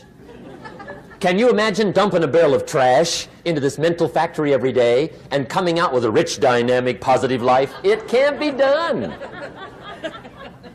You might as well try making a cake with cement. The kids back in Danbury, Connecticut, high school, they're asking me questions one day. I'm talking to the kids. Kids got good questions these days. One of them said to me, Mr. Rohn, how do you build the good life? I said, it's simple. It's not easy, but it's simple. Here's how you build anything. Select the right ingredients, keep out the wrong ingredients, and it starts with thought. Everything starts with thought. So you must be wise and careful what you think about, because that starts everything. You got to be wise and careful. I asked the kids, what would happen if somebody dropped sugar in my coffee? They said, well, you'd be okay. I said, what if somebody dropped strychnine in my coffee? They said, well, you'd be dead. I said, correct. Lesson 1. Life is both sugar and strychnine. You gotta be careful. I said, what if my worst enemy drops in the sugar? They said, will you be okay? I said, what if my best friend, even by accident, drops in the strychnine? They said, well, you'd be dead. I said, correct. Lesson 2, watch your coffee.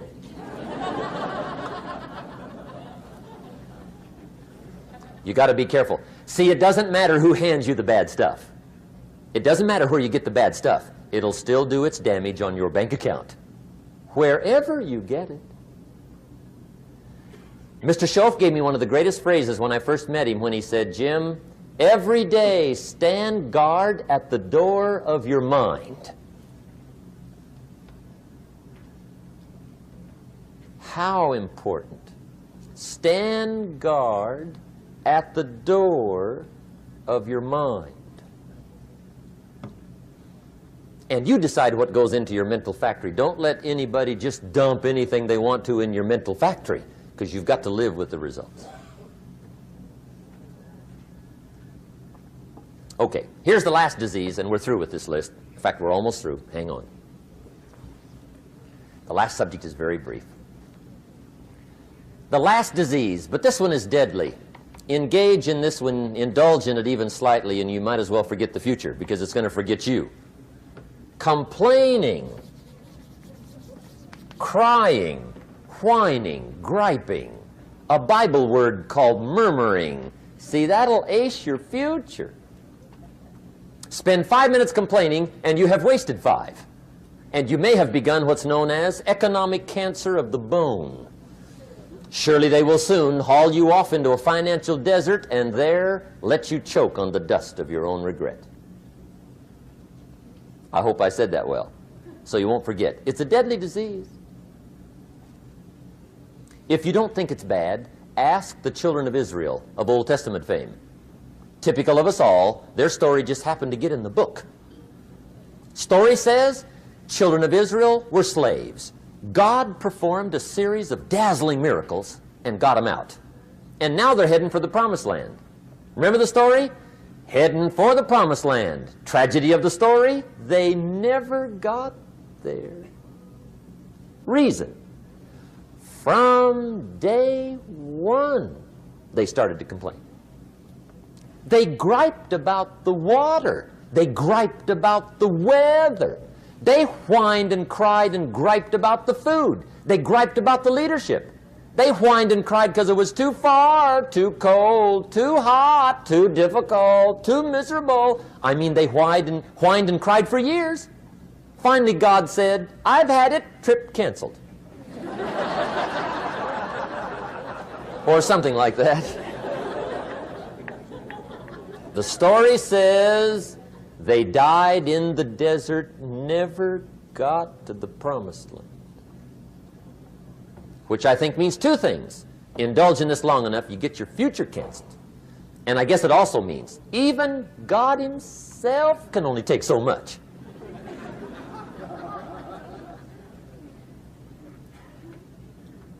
Okay. Just be on the lookout of the things that can destroy all the good you start. The war is on. And this evening, tomorrow, mentally, personally, socially, economically, you got to make sure you're winning the war. And this is part of it.